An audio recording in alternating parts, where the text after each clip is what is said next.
Caríssimos, sejam muito bem-vindos ao 24º episódio do podcast Diálogos e Cafés.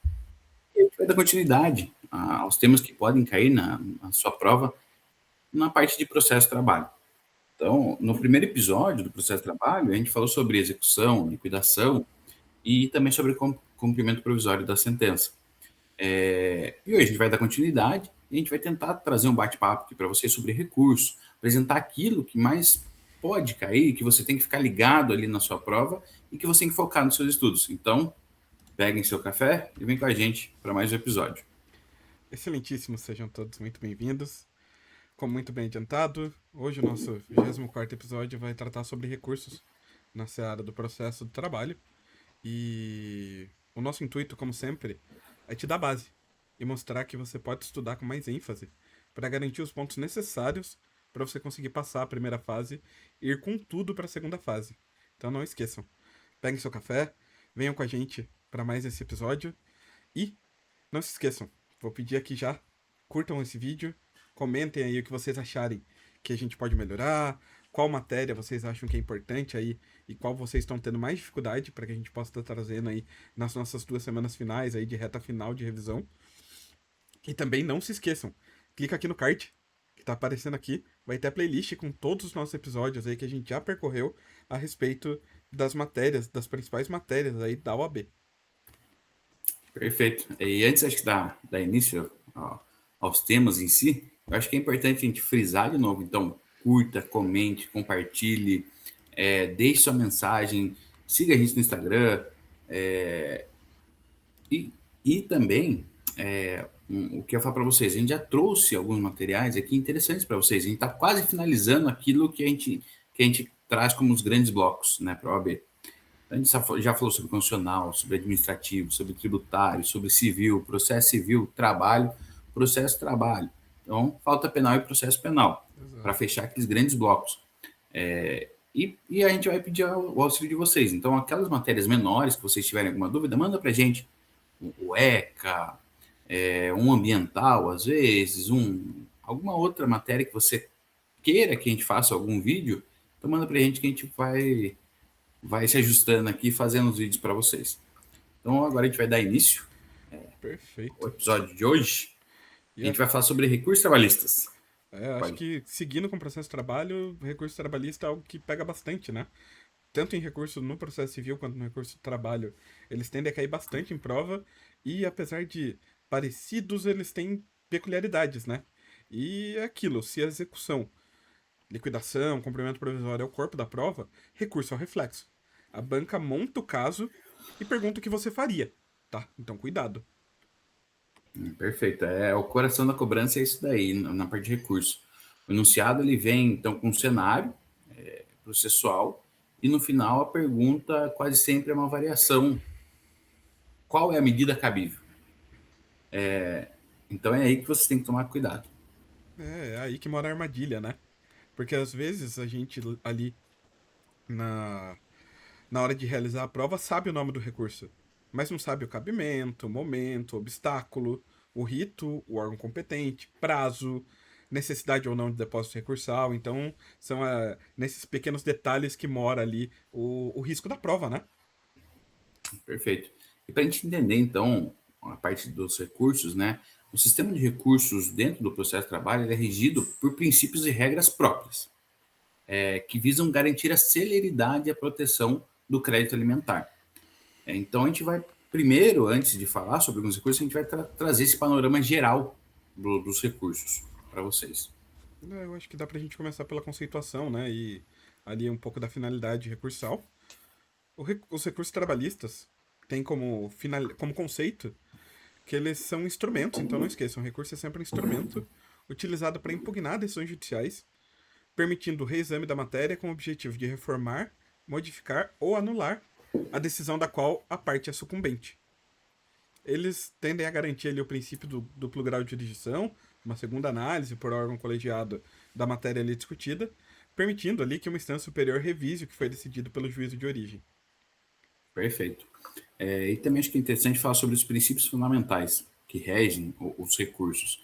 Então, nós temos o princípio da taxatividade, ou seja, só são admitidos recursos expressamente previstos em lei. CLT, CPC de forma subsidiária, mas, via de regra, só admite aqueles recursos previstos ali na CLT. Nós temos também aqui dentro do processo de trabalho o princípio da irrecorribilidade imediata das decisões interlocutórias. O que quer dizer isso? Diferente do processo civil, no processo de trabalho, as decisões interlocutórias, aquelas que não encerram o processo imediatamente, elas não vão admitir um recurso de imediato. Então, você vai ter que aguardar a prolação da sentença para daí entrar com recurso daquela decisão que é considerada uma decisão interlocutória. Diferente do processo civil que a gente tem ali, né, uma maneira, às vezes, de entrar em alguns casos, aqui não, no processo de trabalho não, a gente vai ter que esperar para entrar com recurso no momento posterior. Aqui entra aquela questão do protesto, né? Bastante comum, indeferimento de pergunta, indeferimento de oitiva de testemunha ali em audiência, situações ocorridas ali em mesa. Normalmente você vai anotar o protesto, e se não anotar Perfeito. o protesto, preclui o direito até de vir a questionar no recurso ordinário, né? Perfeito. Então tem Perfeito, que tomar cuidado, né? E também decorre um pouco do princípio da simplicidade ou da oralidade, porque o processo de trabalho ele busca ser menos burocrático, para facilitar esse acesso da justiça, até pelo princípio aqui na justiça do trabalho, que às vezes tem alguns casos que você não precisa de advogado. Então, até para facilitar isso, o sistema do processo de trabalho entendeu que isso seria então mais viável. Exato. E a gente tem também a dialeticidade, né? Que obriga ali ao recorrente a apresentar todos os fundamentos de forma específica que ataquem os motivos da decisão recorrida. Não bastando ali uma petição genérica, um copia e cola da sua contestação e da petição inicial, é necessário trazer ali os motivos do combate daquela decisão, né? Perfeito. Então, esses são alguns princípios que regem aqui o processo de trabalho. Vamos falar também sobre os pressupostos de admissibilidade. Então, o que eu preciso para ter esse recurso reconhecido? Então, para que esse recurso ele seja analisado pelo tribunal, ele tem que preencher tanto os requisitos subjetivos quanto objetivos. Subjetivos, a gente já falou um pouco lá no parte de processo civil, quais são? Legitimidade da parte, uma capacidade processual, o interesse recursal. E os objetivos, é o cabimento, tempestividade, regularidade formal e o preparo. Perfeito. Acho que cabe a gente falar um pouquinho especificamente ali de cada um deles que tem uma devida importância. E acho que o primeiro deles é o preparo recursal, que além das custas processuais, né, aquela custa que possui natureza de taxa tributária e são destinados ao Estado, alguns recursos exigem também o depósito recursal, que acho que é um grande diferencial aí trazido na seara trabalhista, né? O depósito Perfeito. recursal ele vai ter ali a natureza de garantia do juízo e é pago em regra pelo empregador para assegurar que, caso o recurso seja negado, já exista valores ali para satisfazer parte ou a totalidade da dívida, né? Perfeito, é bem isso, uma garantia. Então, né, eu faço o pagamento. Se não for revertido, eu já vou poder utilizar esse depósito como um pagamento futuramente. Aí também existem os casos de isenções e reduções do preparo recursal. Né? Então, são isentos do depósito os beneficiários da justiça gratuita, as entidades filantrópicas e empresas de recuperação judicial e os empregadores domésticos, MEIs, microempresas e empresas de pequenos portes, eles pagam o depósito pela metade. Então, a gente tem que dividir. Quem são isentos? Os beneficiários da justiça gratuita, as entidades filantrópicas e as empresas de recuperação judicial. Quem vai pagar pela metade o preparo recursal? São os domésticos, o MEI, as micro e pequenas empresas, eles vão pagar, então, o recurso pela metade. Perfeito. Eu tava pegando aqui para a gente ter os valores atualizados.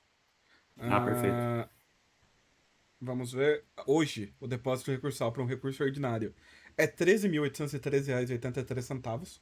Então Puxado. é um valor considerável. Lembrando que se a sentença condenou a 10, o depósito recursal vai limitar a 10, ao valor da condenação. Se condenou a 5, Exato. 5. Se ultrapassou, se for 15, o depósito para recurso ordinário é R$ 13.813,83. Recurso de revista, embargos ao TST e o recurso em ação rescisória, o depósito recursal é de R$ 27.627,66. Então é um valor considerável, né? Um valor bem considerável. Um valor que Para o empregador, né? o empregador. Então, a empresa ela tem que estar bem concisa aí que vai conseguir, né, ter uma reversão, senão também... E é lógico, às vezes ela já sabe que vai perder, então vai garantir para tentar segurar, então também é complicado isso, né? Às vezes é uma Mas, estratégia de ganhar tempo, né? É sim, possível utilizar a estratégia de ganhar tempo. Você deposita menos do que a condenação efetiva, você sabe que deve mais. Deposita aquilo e tenta um acordo nesse meio tempo. Até aí são estratégias, né? Mas o perfeito. depósito recursal é, sim, um impeditivo, muitas vezes, para recursos aí, né? De empregadores. Sim, sim, claro, claro, até por causa do valor, né? Vamos lá, então a gente vai, acho que outro ponto também importante para a gente falar sobre os prazos recursais. Diferente do Código de Processo Civil, que deixou tudo 8 dias e só embargo 5, 15 dias e embargo 5. 15, embargo 5, perfeito. O processo civil deixou 15 e o embargo 5. Aqui a regra, né, é que eu lembrei do processo trabalho e confundi com o processo civil. Aqui no processo trabalho, a regra, via de regra, são 8 dias. São 8 dias E o úteis. embargos também é 5 dias, né?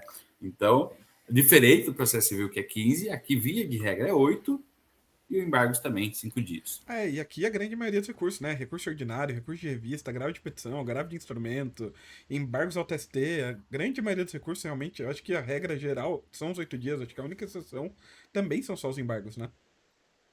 Não me O recordo de embargos ao extraordinário, TST, 8 dias também. o recurso extraordinário puxa o prazo do processo civil ou também são 8 dias aqui? Processo civil. Ah, Processo civil. então daí seriam 15 dias para um RE. Sim, sim. Perfeito. E a gente tem também a prerrogativa da Fazenda, né? União, Estados, municípios, Ministério Público do Trabalho possuem prazo em dobro para recorrer. Isso Então, daí é aí, comum, né? aí Comum 16 e a parte 10. processual. E lembrando que são dias úteis, né? Estamos Sim, aplicando a perfeito. regra nova do Houve CPC. uma controvérsia, né, quando veio, se realmente cabia pelo princípio da celeridade, mas ficou decidido que sim, que o prazo ele deve ser contado em dias úteis. Sim. E a gente tem também a classificação dos recursos, né? Em recursos ordinários e extraordinários. Os recursos ordinários vão permitir aí a ampla discussão de fatos e provas. Recurso ordinário contra a sentença de primeira instância, embargos de declaração ali no, tanto no tribunal quanto em primeira instância, são ali os recursos ordinários, recursos movidos até o tribunal, e os extraordinários, em regra, vão buscar apenas a exata aplicação do direito, sendo vedado o reexame de fatos e provas. O recurso de revista por TST, acho que é um grande exemplo disso, né? Perfeito. Eu acho que entre os pontos que a gente analisou aqui, né, nas últimas provas e viu que vem caindo, o que pode cair mais de recurso é o recurso ordinário, o recurso adesivo também tem bastante chance de cair, o agravo de instrumento, um recurso de revista, no rito sumaríssimo, e um recurso também no dissídio coletivo, o embargos ao TST, e também o recurso ordinário em habeas corpus. Esses são alguns recursos que a gente faz aqui uma aposta, que pode ser que venha uma pergunta ou outra aí na sua prova. Perfeito. E acho que nada mais justo que a gente comece com o recurso, mais recurso que existe, né? Que é lá no processo civil é a apelação e aqui a gente chama Situação, de recurso ordinário, né? Que vai ser o principal instrumento de impugnação de sentenças no processo de trabalho. Assemelhando-se à apelação do processo civil, não tem como, né? Ela tem uma dualidade muito grande e, por sua própria natureza, vai permitir uma ampla discussão, um amplo devolutivo, né? perfeito, Então, e perfeito, vai abranger tantas questões de direito quanto o reexame de fatos e provas. perfeito. Quando que vai caber, então, aqui o recurso ordinário na Justiça do Trabalho? Então, vai caber com base no artigo 895 da CLT. Isso daqui é interessante você levar para a sua segunda fase, quem for fazer. Lembra que o 895, ele trata do recurso ordinário. Perfeito. Vai caber quando? Das decisões das varas do trabalho, aquelas decisões terminativas ou definitivas, Sentença. proferidas, sentença, proferida pelo juiz de primeiro grau. Cabe também daquelas decisões que forem competência originária do TRT. Então, se a competência for do TRT, então qual que vai ser o primeiro recurso cabível? Recurso ordinário. Sendo também decisão definitiva ou terminativa dos tribunais regionais, em processos que vão se iniciar diretamente no tribunal, como uma ação rescisória, o mandado de segurança e também os dissídios coletivos. Então, nesses casos, lembra, recurso ordinário. E também nas questões das sentenças líquidas, tá? No tema 131 do TST, que ele diz que se o juiz ele proferir uma sentença que já contém os cálculos, ou seja, ela seja líquida, qualquer discordância sobre os critérios da liquidação ou os valores, ela deve ser apresentada obrigatoriamente no recurso ordinário, sob pena de preclusão. Então aqui a gente tem a unicidade, né? Você recorre tanto do mérito da sentença, quanto eventualmente dos cálculos, se ali tiver explícito, né? Na decisão. Perfeito. Acho que de prazo a gente não vai mudar muito, a gente tem a regra geral de 8 dias e o prazo em dobro para fazenda. O único ponto aqui que é legal, que no rito sumário, lá naquelas causas de alçada, que são de até 2 salários mínimos, então são causas realmente de pequeníssimo valor, a sentença em regra é recorrível. Então não cabe recurso ordinário. O que vai caber é um recurso extraordinário ao Supremo para discutir exclusivamente matéria constitucional, né? Só se envolver matéria constitucional. Perfeito. E o preparo? Como que funciona o preparo recursal dentro do recurso ordinário? Para que o recurso do empregador ele seja admitido, ele deve comprovar o preparo dentro desse prazo recursal, ou seja, dentro dos 8 dias. E vai consistir em custas processuais, que é o pagamento daquelas despesas devidas ao Estado, do depósito recursal, como você já falou lá atrás, que é aquela garantia, que é um pagamento de um valor que visa garantir a futura execução do juízo, limitado ao teto fixado ali pelo TST, e também vai respeitar aquelas regras de isenções e reduções, como os beneficiários da justiça gratuita, as entidades filantrópicas e as empresas em recuperação judicial, elas são isentas, e se for uma entidade sem fim lucrativo, empregado doméstico, MEI, microempresa, empresa de pequeno porte, elas vão ter o depósito pela metade. Falando um pouquinho dos efeitos aqui do recurso ordinário devolutivo, eu já falei. Ele é um devolutivo em profundidade, um devolutivo pleno, um devolutivo amplo. Então, significa que o tribunal pode apreciar todos os fundamentos do pedido e da defesa relativos ao capítulo impugnado, mesmo que a sentença não os tenha examinado. Então, aqui a gente pode devolver para o tribunal toda a discussão de primeira instância. Em regra, o recurso ordinário não vai possuir efeito suspensivo. A gente já falou isso no último encontro. Vai permitir a execução provisória de sentença até a penhora. Contudo, o relator ou o presidente do tribunal podem conceder tal efeito excepcionalmente se houver risco de dano grave, tá? Então tomar cuidado com isso. Me lembre só, o processo civil, a apelação, ela tem um efeito suspensivo automático, né? Tem, É o único salvo. recurso que tem. Salvo se tiver confirmando tutela de urgência concedida, causas alimentares. E tem mais algumas sentenças de matérias específicas que não vão ter o efeito suspensivo, mas a regra é o efeito suspensivo. Perfeito. Então, só para deixar bem claro, então, isso. Lembra que na apelação existe o efeito suspensivo automático. Aqui, no processo de trabalho, o recurso ordinário ele não possui efeito suspensivo. Então, você vai ter que solicitar para o tribunal ou para o relator, aí, a depender da onde estiver, né, o processo. Exato. E aqui a gente tem também o efeito translativo, né?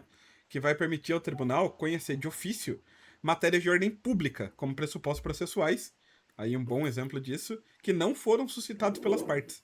Então, se o relator identificar ali alguma matéria de ordem pública, ele vai poder conhecer de ofício. E aqui entra uma discussãozinha a respeito do artigo 9º do CPC, decisão surpresa, vedação, contraditório, mas em regra vai poder conhecer de ofício, tá? Perfeito. Algumas peculiaridades aqui, né? Como você já falou lá no começo, sobre o. Desculpa. O rito sumaríssimo ele possui regras próprias de celeridade, como a distribuição imediata, um prazo de 10 dias para o relator liberar o processo e acordo simplificado, mas também aqui nós temos duplo juízo de admissibilidade. O recurso é apresentado ao juiz de primeiro grau, que faz o exame prévio, diferente, então, do processo civil, que lá não existe mais essa análise, né, esse exame prévio. Já manda para o tribunal ele fazer a análise. Aqui não, aqui no processo de trabalho continua. O juiz ele faz primeiro essa análise, vai analisar esse exame prévio e, se admitido, vai seguir para o TRT, para um novo exame, para um novo julgamento. Perfeito. E acho que, igual a apelação, a gente tem aqui a teoria da causa madura, né? Se o tribunal anular uma sentença que extinguiu o processo sem resolução do mérito e verificar que o processo está maduro, está suficientemente provado para julgamento do mérito, ele já pode seguir automaticamente com o julgamento do mérito. Como se o processo estivesse ali, desde que o processo esteja efetivamente em condições de julgamento, né? Perfeito. Vamos dar continuidade, então, aqui ao estudo, que nem a gente falou naquela listinha. Então, agora acho que outro tema interessante para ele trazer é sobre o recurso adesivo, que exige essa atenção à lógica de sucumbência recíproca, dependência em relação ao recurso principal. A banca ela gosta quando o candidato confunde essa autonomia com essa carona do recurso adesivo. É praticamente muito semelhante àquilo que a gente falou já na parte de processo civil sobre recurso adesivo, mas a gente achou por bem também trazer aqui para vocês. O recurso adesivo no processo de trabalho não vai ser uma modalidade autônoma de recurso, assim como é no processo civil. E ele possui uma forma específica de interposição, né? Ele vai ser sempre subordinado a um recurso principal. Então, a sua finalidade é permitir que a parte que inicialmente aceitou a decisão, havendo recurso da parte contrária e havendo interesse recursal próprio, ela possa vir a impugná-la caso a outra parte venha a recorrer, né? Perfeito. Então aqui a gente já pode tirar aqui um instituto aí do recurso adesivo, que é isso, que ele vai ser aplicável quando? Quando as partes elas perdem e ganham parcialmente na ação, ou seja, existe essa sucumbência recíproca. Você perde uma parte e ganha outra. Então um perde outro e ganha outro. Se apenas uma das partes for vencida, não há espaço para o recurso adesivo. Exato. E aqui, algumas hipóteses de cabimento. E aqui eu acho que é um ponto legal, que muda bastante do processo civil. A gente tem uma súmula, a súmula 283 do TST, salvo engano, que traz que o recurso adesivo é plenamente compatível com o processo de trabalho e vai ser cabível nas seguintes hipóteses. Quando a gente está falando de recurso ordinário, então o recurso primordial, o recurso propriamente dito do processo de trabalho, o agravo de petição, o recurso de revista, e aqui a gente tem uma modalidade própria de recurso dentro do processo de trabalho, que são os embargos ao TST, que também admitem recurso adesivo, havendo aí a sucumbência recíproca. Então, que lembra a diferença para o Código de Processo Civil, que lá o recurso adesivo cabe no arerê. É, Apelação, recurso especial e recurso extraordinário. Então, aqui já muda bastante. Recurso ordinário, agravo de agravo de petição, petição. recurso de revista, embargos ao TST. Então, além de trazer outras modalidades, ele acrescenta mais uma ainda. Exato. Tem a diferença do agravo de petição, que acho que é um dos pontos de maior diferença, porque o recurso Sim, ordinário é a apelação, o recurso de revista é o recurso especial. sim, Aqui a gente também cabe recurso adesivo pro recurso extraordinário, por regra constitucional própria, aqui aplicando subsidiariamente o Código de Processo Civil, mas a gente tem um acréscimo aí de embargos ao TST e agravo de petição, que são dois recursos próprios, né? perfeito, perfeito. E o prazo lembra a mesma regra do processo civil. Ele deve ser interposto o mesmo prazo das contrarrazões ao recurso principal. Só que aqui a diferença na Justiça do Trabalho, via de regra, é 8 dias úteis, né? Que vão ter os recursos. Exato. Ele vai ser dirigido ao mesmo órgão jurisdicional onde foi protocolado o recurso independente. E aqui, quanto à Fazenda Pública, embora exista algumas divergências, algumas discussões, prevalece que o prazo para o recurso adesivo é simples, não é em dobro, 8 dias. Porque o prazo em dobro do Decreto-Lei 779 de 1969, ele não abrange expressamente as contrarrazões. Então aqui daí fica essa dúvida para alguns doutrinadores, para a maioria dos doutrinadores, entende-se que o prazo é simples, de 8 dias. Perfeito. E aqui a gente tem a regra da subordinação, né? Acho que a gente tá batendo e vai continuar batendo. A principal característica do recurso adesivo quanto à sua admissibilidade é a dependência à admissibilidade do recurso principal. Se o recurso principal for considerado deserto, intempestivo, se houver desistência, o recurso adesivo nem será conhecido e muito menos terá seu mérito julgado, né? Ele morre junto com o principal. Ele vai acompanhar a sorte do principal. Não esqueçam disso. Agora, se ambos forem admitidos, o julgamento de mérito acaba sendo independente. O tribunal ele pode dar provimento ao adesivo, mesmo negando o provimento ao recurso principal. Então aqui a sorte só vai acompanhar a questões formais, né? A questão de admissibilidade e Perfeito, conhecimento. perfeito. É bom trazer também esse ponto, então, porque não é necessário que o conteúdo do recurso adesivo ele esteja relacionado ao termo do recurso principal. Então não precisa ter uma relação. A parte ela pode impugnar qualquer capítulo da sentença que lhe foi desfavorável. Então não Até, fica ali, depende. até porque, se a gente pensar bem, cada recurso Não faz vai sentido. impugnar exclusivamente aquilo que foi contrário a si, né? A gente não. Sim, Se eu tenho uma ação contra você. A sentença foi favorável em parte a mim e favorável em parte a você. Eu vou atacar a parte que lhe foi favorável, você vai atacar a parte que me foi favorável. Não tem como ter realmente a mesma matéria sendo discutida, né? perfeito. E também cabe que a gente pensar que, vamos supor, eu protocolei lá o recurso, mas ele foi intempestivo. Aí eu poderia me valer então do recurso adesivo como um substitutivo desse recurso, desse recurso? Não, aqui a gente tá diante de uma preclusão consumativa, né? A gente não tem como corrigir por meio de um outro recurso aí, Perfeito. Então nesse não caso. poderia usar essa via adesiva, né, para tentar corrigir aquele erro, que foi, nesse caso, uma preclusão consumativa. Exato. Perfeito. A gente tem uma legitimidade bastante restrita, né? Um recurso exclusivo das partes do processo, não sendo admitido para terceiros prejudicados ou para o próprio Ministério Público do Trabalho atuando como fiscal da lei. Então esquece, Ministério Público e terceiros prejudicados não interpõem recurso adesivo. E lembrando que também ele vai ter que preencher todos os pressupostos, os requisitos intrínsecos e extrínsecos do recurso, inclusive o preparo. Então ele vai ter que pagar, se ele não for isento, ele vai ter que pagar o preparo, que é os custos, depósito recursal, se exigíveis. Acho que só para a gente deixar um pouquinho mais claro, esses requisitos intrínsecos e extrínsecos são os requisitos que a gente trouxe lá em cima, de os Sim? subjetivos e Cabimento. objetivos, né? Perfeito. Só para ter essa congruência aí. Perfeito. Então aqui falamos rapidamente sobre o recurso adesivo. Então a gente vai falar sobre agravo de instrumento, que agora é um recurso próprio também da Justiça do Trabalho. Exato. E o agravo de instrumento ele vai aparecer muito ligado ao destrancamento de recursos, né? Ele se presta a isso, né? Então a pergunta, no fundo, é: o recurso não foi admitido. O que a parte faz agora? Sente e chora? Não. Repõe o agravo de instrumento. É a última Ou tentativa, né? eu lembro que o professor na faculdade ele brincava que era um carrinho. Você pegava o recurso e tentava mandar lá para o Tribunal Superior para ele fazer análise do recurso. Uhum. Então, o agravo de instrumento no processo de trabalho possui essa finalidade muito específica e distinta da prevista lá no processo civil. Ele vai servir exclusivamente para destrancar recurso que tiverem o seu segmento negado ou que forem admitidos apenas parcialmente pelo juiz de origem. Porque aqui lembra que cabe aquele juiz de admissibilidade pelo juiz de primeiro grau, né? Diferente do Código de Processo Civil, que vai já para o tribunal já analisar, né? Enquanto no CPC o agravo de instrumento ele vai atacar decisões interlocutórias, em geral, aqui na Justiça do Trabalho, ele vai atacar o despacho que impede essa subida de um recurso para uma instância superior. Ou seja, o agravo de instrumento aqui no processo de trabalho é o agravo em recurso especial extraordinário do processo civil. Perfeito. Né? O agravo em RESP ou REST, né? Exato. Então ele tem como Tentar. finalidade ali impugnar decisões que neguem seguimento a qualquer recurso trabalhista. Aqui também pode ser o recurso ordinário, o recurso de revista, o agravo de petição. E ele deve ser interposto na regra do prazo de 8 dias. E no caso da Fazenda Pública, o Ministério Público do Trabalho, prazo em dobro, né? E tem como fundamento legal o 897B, a linha B da CLT, né? Perfeito. Como que funciona o preparo aqui no agravo de instrumento, o depósito recursal? Diferente dos outros recursos aqui no Justiça do Trabalho, o agravo ele possui umas regras próprias de custo.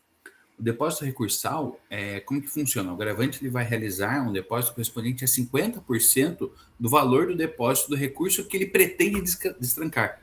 Então, que nem você falou lá, o recurso ordinário hoje ele está 8 mil, né? 13 pau. 8 mil? Ah, nossa, é 13 mil. Nossa, 8 mil era uns 10 anos atrás já. 13 mil já 13 desceu. mil. 13 13.813, mil. quase 14 mil. Então, ele teria que pagar metade desse valor como depósito recursal. Já tendo pago o depósito do recurso que ele tá querendo destrancar, né? Perfeito. Então, Então, é pesado. vai pagar Não é tão 13 simples mais assim. 6, vai somar quase 20 para um recurso ordinário aí, para mandar ele para ser julgado pelo TST, né? Perfeito. Existe a isenção do depósito. Não se exige que esse depósito, se o agravo, ele visar destrancar um recurso de revista que insurja contra a decisão que contraria súmula ou OJ do TST. Então, ou seja, não vou precisar pagar o depósito, que é esse 50%, se aquela decisão é contrariar súmula ou OJ do TST. Isso aqui é muito importante se levar para a prova. Perfeito. E aqui não há custas, né? Não tem pagamento de custos processuais para o processamento na fase de conhecimento. Na fase de execução, por outro lado, as custas são pagas ao final pelo vencido. Perfeito. Também muda um pouco aqui essa sistemática dentro do processo de trabalho. Exato. Procedimento de formação do instrumento, como que funciona? Ele é dirigido à autoridade judiciária que proferiu aquele despacho que denegou o recurso, tanto parcialmente ou totalmente, né? O juiz de retratação, nesse caso, o juiz que negou o recurso principal, original, ele vai poder, ao receber esse agravo, se retratar e permitir, então, a subida do recurso principal. Perfeito. E aqui a gente está falando de um agravo de instrumento, então seria obrigatoriamente instrumentalizado e ele vai poder ser processado originalmente em autos apartados. e a parte deve instruí-lo obrigatoriamente com cópias da decisão agravada, certidão de intimação, procurações, petição inicial, contestação, decisão originária e comprovante de preparo. Com exceção do processo eletrônico, né? Hoje, com o processo eletrônico é dispensado, porque há muita facilidade de acesso, né? Antes, com o processo físico, era complicado. Você tinha processamento em autos apertados, então você não tinha fácil manuseio das petições, você tinha que juntar as cópias ali no instrumento, né? Perfeito. Lembrando que uma vez que for interposto o agravo, o agravado ele vai ser intimado para oferecer a resposta tanto ao agravo quanto ao recurso principal que estava destrancado. Perfeito. E aqui é um ponto interessantíssimo, que se houver admissibilidade parcial, por exemplo, um tribunal regional admitir o recurso de revista apenas em relação a alguns temas e negar outros, a parte interessada tem o ônus, a obrigação de interpor agravo de instrumento para discutir os capítulos denegados sob pena de preclusão. Perfeito. Então uma forma de pré-questionamento aqui, Exato. que Para você seria... poder ter seu recurso conhecido, você precisa obrigatoriamente levar ele inteiro, né? Perfeito. Nós temos aqui uma questão também que é a exceção dos embargos ao TST, que não vai caber o agravo de instrumento contra a decisão que nega seguimento a recurso de embargos, seja aqueles embargos infringentes ou embargo de divergência no TST. Nesse caso específico, o recurso correto é o agravo interno ou regimental. Exato. Aqui o agravo de instrumento ele vai possuir efeito devolutivo, então ele vai permitir ao Tribunal Superior analisar a validade da decisão que trancou o recurso, e na execução ele não suspende a execução de sentença, então não vai ter efeito suspensivo nem quando interposto em execução. Perfeito. E lembrar que se o agravo ele for provido, o tribunal ele já delibera imediatamente sobre o julgamento do recurso principal que foi destrancado. Então o julgamento é uno, né? Perfeito. Então, agora a gente vai dando sequência, a gente vai falar também sobre o recurso de revista. Perfeito. E aqui no recurso de revista é o recurso de natureza extraordinária no processo de trabalho. É o recurso especial da Justiça do Trabalho. É o que leva do TRT para o TST, em vez de levar do TJ para o STJ. Ele está previsto no artigo 896 da CLT e visa principalmente a uniformização da jurisprudência e análise do direito posto, né? A tutela ali do direito objetivo. Diferente do recurso ordinário, ele não serve para discutir provas ou fatos, sendo vedado seu exame nessa instância. Súmula 7 do STJ? Não, súmula 126 do CST, que fala a mesma coisa. Fala a mesma coisa. Ctrl+C, Ctrl+V. Então vamos falar sobre os pontos fundamentais aqui do recurso de revista, porque nosso tempo já está quase indo. Vamos. Eu acho que a gente tem bastante coisa ainda para falar aqui que a gente separou aqui para vocês. E pode cabimento. Então, o recurso de revista ele vai ser cabível contra decisões proferidas pelos TRTs em grau de recurso ordinário ou em agravo de petição. Lembrar que se o TRT proferiu em grau inicial, né, deu início no processo no TRT, não vai caber, então, o recurso, vai ser o recurso ordinário daí no caso. O Né? recurso ordinário primeiro, da decisão do recurso ordinário, eventual recurso de revista, Vai né? ser recurso de revista. E ele vai se prestar a divergência jurisprudencial ou violação de lei ou da Constituição. Mesma coisa do recurso especial, acho que aqui não muda muito, né? Não vai mudar. Aqui a gente tem alguns filtros e alguns requisitos específicos para o recurso de revista. Por exemplo, a transcendência. O TST ele vai examinar se a causa ela oferece relevância que ultrapasse os interesses das partes sobre 4 indicadores. Então, você tem que saber quais são os 4 indicadores. O econômico, que é o elevado o valor da causa. Político, que é desrespeito a uma súmula do TST, STF. O social, que é se algum direito social constitucionalmente assegurado que está sendo ali violado. Ou jurídico, que é uma questão nova sobre uma interpretação da lei. Então, você tem que levar ter esse conhecimento na hora da prova. Perfeito. E aqui também vai exigir o pré-questionamento, como no recurso especial. Então, não pode haver omissão, e se houver omissão, há obrigatoriamente a necessidade de interposição de embargos de declaração para forçar o pronunciamento, sob pena de preclusão. E uma demonstração analítica, né? O recorrente ele tem o ônus de indicar o trecho exato da decisão que consubstancia o pré-questionamento e realizar o confronto analítico entre a decisão e a norma violada ou o arresto divergente, a decisão ali que divergiu. Perfeito, não pode fazer aquele pedido genérico, né? Tem que demonstrar o porquê que está entrando com o recurso de revista. Exato. limitações. Nós temos algumas limitações dentro do recurso de revista. Por exemplo, no rito sumaríssimo, ele só vai caber quando ofender uma súmula do TST, uma súmula vinculante do STF ou uma violação direta da Constituição. Fala súmula vinculante da STF é meio redundante, mas é só para Pra reforçar, né? conhecimento, né? Para reforçar. Lembrar que não cabe por contrariedade à orientação jurisprudencial. Então fica ligado na hora da prova. Você vai falar, ofendeu contrariou uma orientação jurisprudencial. Cabe o recurso de revista dentro do rito sumaríssimo? Não, não vai caber. E na fase de execução também, em regra, só vai ser admitido por ofensa direta e literal à Constituição. A gente tem como exceções que vão ocorrer ali em execuções fiscais e controvérsias sobre a certidão negativa de débitos trabalhistas, mas em regra só por ofensa direta e literal à Constituição, tá? Perfeito. Via de regra aqui, vai seguir a regra, prazo 8 dias úteis, prazo em dobro para Fazenda Pública, Ministério Público do Trabalho. Preparo, ele vai exigir o pagamento das custas e do depósito recursal, que pode chegar atualmente, isso, 627,66. 27.627,66. E vai depender também do teto aí, que ele pode ser alterado, caso haja uma condenação em pecúnia. Lembrar que eles possuem apenas o efeito devolutivo, permitindo essa execução provisória até a penhora.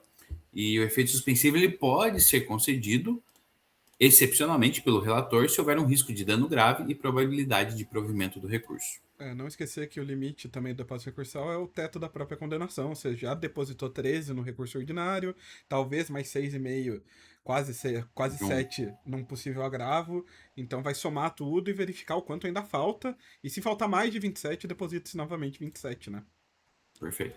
A gente tem aqui o saneamento de vícios, se o recurso for tempestivo, o TST pode desconsiderar ou mandar sanar defeitos formais que não sejam graves. Artigo 896, parágrafo 11 da CLT, aplicando aí subsidiariamente algumas normas recentes aí do Código de Processo Civil, né? Admite, então, saneamento. Perfeito.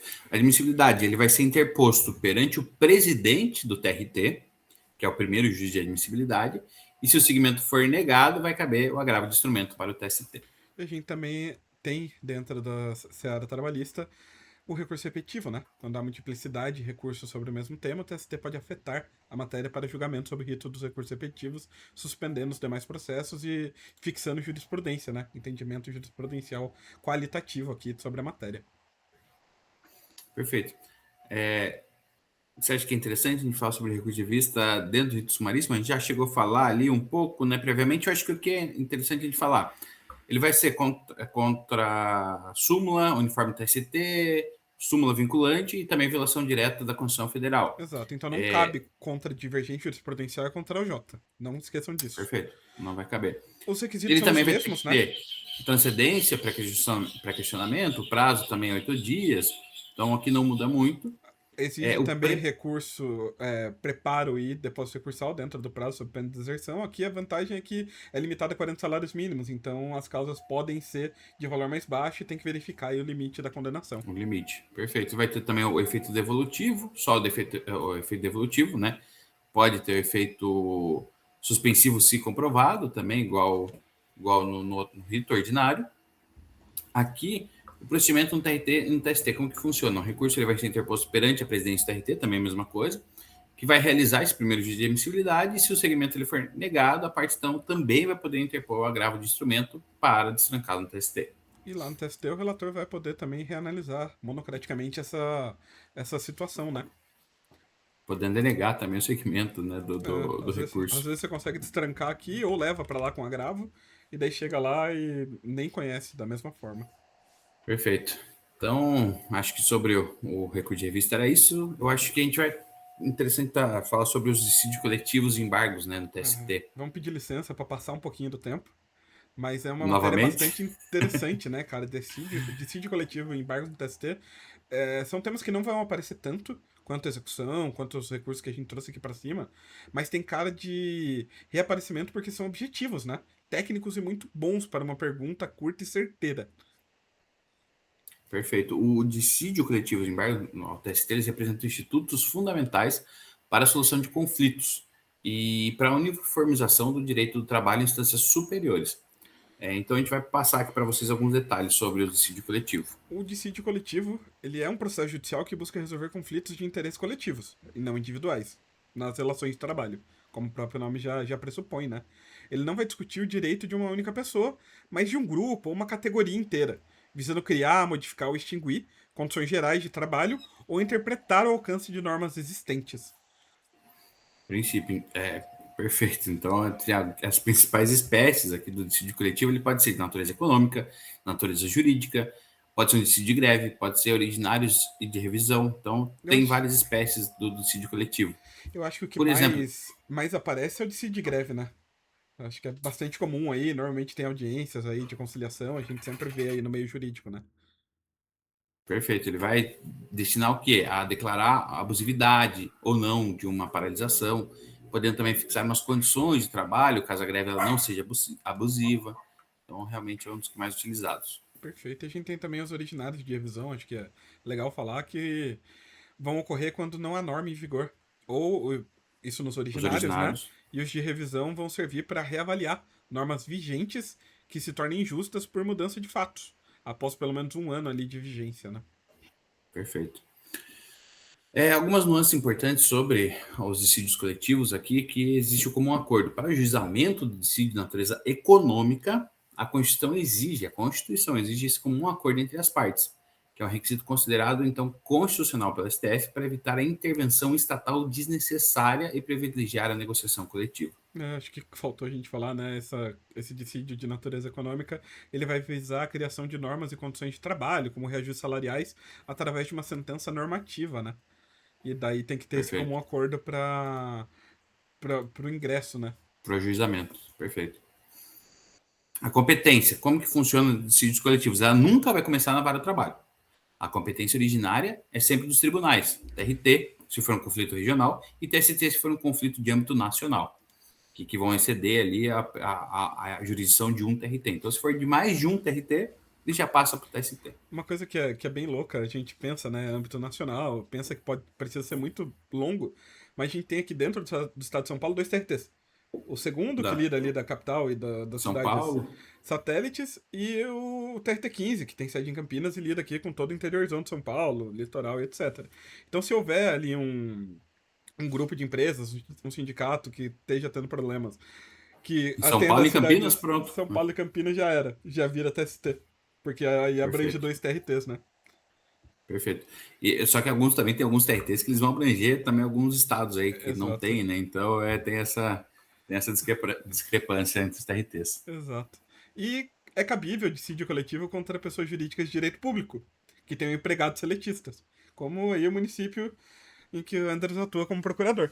Mas exclusivamente para cláusulas de natureza social. Aqui a gente entra nos dissídios de natureza jurídica, em regra, né? As condições ali Perfeito. de trabalho sendo vedadas cláusulas econômicas que gerem aumento de gastos não previstos no orçamento público, ali por uma questão de ordem constitucional, né? Perfeito. O que é só, a gente acha que não falou também natureza jurídica, eles têm caráter declaratório e ele vai servir para interpretação de cláusulas e certezas normativas, acordos ou convenções já existentes. A gente esqueceu de falar dos dissídios de natureza jurídica. Perfeito. E a gente chega nos embargos ao TST. O artigo 894 da CLT é um recurso próprio e existente exclusivamente na CLT, não existe no processo civil. E ele é um recurso de competência exclusiva do TST. Então, os embargos ao TST servem exclusivamente para uma decisão do TST e vão estar destinados a corrigir ou uniformizar divergências internas entre suas próprias turmas ou sessões. E o prazo para interposição é a regra geral de 8 dias, né? Perfeito. Lembrar que existem duas modalidades, então, dos embargos do TST, que é o embargo de infringentes e o embargo de divergência. Os embargos de infringentes, ele tem uma natureza ordinária, calma aí, caiu aqui. Tem uma natureza ordinária. Ele vai caber contra as decisões não unânimes proferidas no TST em processos de dissídio coletivo de sua competência originária. Então, tem que saber isso tudo, tem que levar para a prova. Quando vai caber o embargo infringente? Quando for uma decisão não unânime proferida pelo TST em processos de dissídio coletivo de sua competência originária. Qual que é o objetivo? É garantir esse duplo grau de jurisdição dentro do próprio tribunal, para decisões que não forem unânimes em primeira instância do TST. Então, porque geralmente vai ser julgado por uma turma. Então, que a gente vai tentar mandar para uma sessão, para um pleno, dependendo do caso. Exato, e vai competir ali o julgamento à sessão especializada em dissídios coletivos. Então vai começar dentro da turma e depois vai para a sessão. E lembrando, não unânime, então tem que ter voto contrário, tem que ser 2-1. Se for votação unânime, já não cabe embargos infringentes. Perfeito. Os embargos de divergência, por sua vez, eles possuem uma natureza extraordinária e vai ter cabimento nos dissídios individuais, quando há decisões conflitantes entre as turmas do TST, ou entre uma turma e a SDI, ou ainda quando a decisão contraria súmula ou AJ do TST, ou súmula vinculante lá do STF, né? Perfeito. Aqui o objetivo ele vai ser, então, uniformizar a interpretação da lei federal ou da Constituição dentro do TST. A divergência, lembrando que aqui nesse caso, no embargo de divergência, a divergência deve ser atual, ou seja, você não pode estar superado por uma súmula ou por uma jurisprudência notória do TST, e também ela tem que ser específica, tem que ser os mesmos fatos, mas podendo ser também tese jurídica diferente, mas tem que tratar ali pelo menos os mesmos fatos. Perfeito. O julgamento também vai competir à sessão especializada em dissídios individuais, a SDI 1, lá do TST, e aqui, assim, não cabe recurso de embargos contra a decisão monocrática de ministro relator, nem por divergência interna entre membros da mesma turma, tá? Não esquecer disso. Aqui a gente tá falando de um recurso específico, embargos de divergência, que vai discutir ali decisões divergentes entre turmas efetivas do TST, né? Perfeito. Eu acho que o que é interessante vocês levarem aqui para a OAB é que a lógica da FGV em recursos é a seguinte: não basta você conhecer o catálogo de recursos existente, você tem que saber quando cabe, quando não cabe, qual que é o fato denunciado, se ele vai matar, se ele vai salvar uma medida. Então, tudo isso você vai ter que saber identificar na hora da prova. Excelentíssimos, agradeço muito o tempo de vocês. Peço desculpas novamente por ter passado um pouquinho, mas era importante. São recursos muito específicos que você não encontra em qualquer outra normativa dentro das normativas processuais brasileiras, no processo administrativo, no processo civil, no processo penal. Eram questões específicas do processo de trabalho e cabia a gente falar, não tem uma incidência tão grande, mas tem a chance, e uma chance boa de aparecer na sua prova, pois não apareceu nas últimas. E se cair, eu tenho certeza que vocês vão lembrar da gente e vão salvar mais esse pontinho para garantir uma segunda fase com mais tranquilidade. Perfeito. Então, comentem, curtam, compartilhem, sigam a gente aqui no YouTube, no Instagram, no Spotify, escutem a gente lá também. E deixem um comentário de vocês, o que vocês acharam do episódio, qual que é a dúvida de vocês sobre o tema e quais os temas também que vocês querem que a gente traga aqui para vocês. Perfeito. Agradecemos muito o tempo e a disponibilidade de todos e nos vemos aí no próximo episódio.